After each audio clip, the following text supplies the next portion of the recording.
എല്ലാവർക്കും നമ്മളുടെ ചാനലിലേക്ക് സ്വാഗതം. ഉണക്കമീൻ കൊണ്ട് ഇതേപോലെ ഒരു റെസിപ്പി നിങ്ങൾ ട്രൈ ചെയ്ത് നോക്കിയിട്ടുണ്ടോ? ഇതിനായി ഒരു പിടി ചെറിയുള്ളിയും ഉണക്കമീനും ഞാൻ എടുത്തിട്ടുണ്ട്. ഉണക്കമീനെല്ലാം നന്നായി കഴുകി വൃത്തിയാക്കിയതിന് ശേഷം ചതച്ചെടുക്കുക. ചെറിയുള്ളിയും ചതച്ചെടുക്കണം.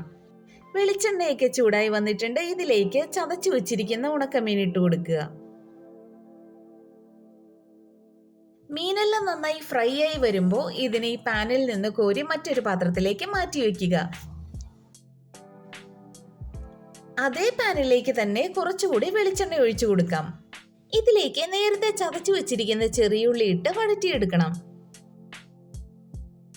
ചെറിയുള്ളിയൊക്കെ നന്നായിട്ട് മൂത്തു വരുമ്പോൾ ഇതിലേക്ക് നേരത്തെ വറുത്ത് വെച്ചിരിക്കുന്ന ഉണക്കമീൻ ചേർത്ത് കൊടുക്കണം. ഇനി നമുക്ക് ഇതിലേക്ക് ആവശ്യമുള്ള പൊടികൾ ചേർത്ത് കൊടുക്കാം. 1/4 ടീസ്പൂൺ മഞ്ഞൾപ്പൊടി ഞാൻ ചേർത്ത് കൊടുക്കുന്നുണ്ട്. എരിവിനനുസരിച്ച് മുളക് പൊടി ചേർത്ത് കൊടുക്കുക. ഉപ്പ് നോക്കിയതിന് ശേഷം ആവശ്യമെങ്കിൽ മാത്രം കുറച്ച് ചേർത്ത് കൊടുക്കണം കേട്ടോ.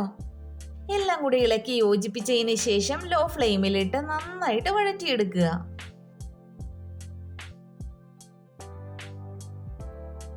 ഞാൻ ഇതിലേക്ക് ഒരു തണ്ട് കറിവേപ്പില കൂടെ ചേർത്ത് കൊടുക്കുന്നുണ്ട്. എല്ലാവരും ഈ റെസിപ്പി ഒന്ന് ട്രൈ ചെയ്ത് നോക്കണേ. ഈ ചാനൽ നിങ്ങൾക്ക് ഇഷ്ടപ്പെടുകയാണെങ്കിൽ ഒന്ന് സബ്സ്ക്രൈബ് ചെയ്ത് സപ്പോർട്ട് ചെയ്യണേ എല്ലാവരും.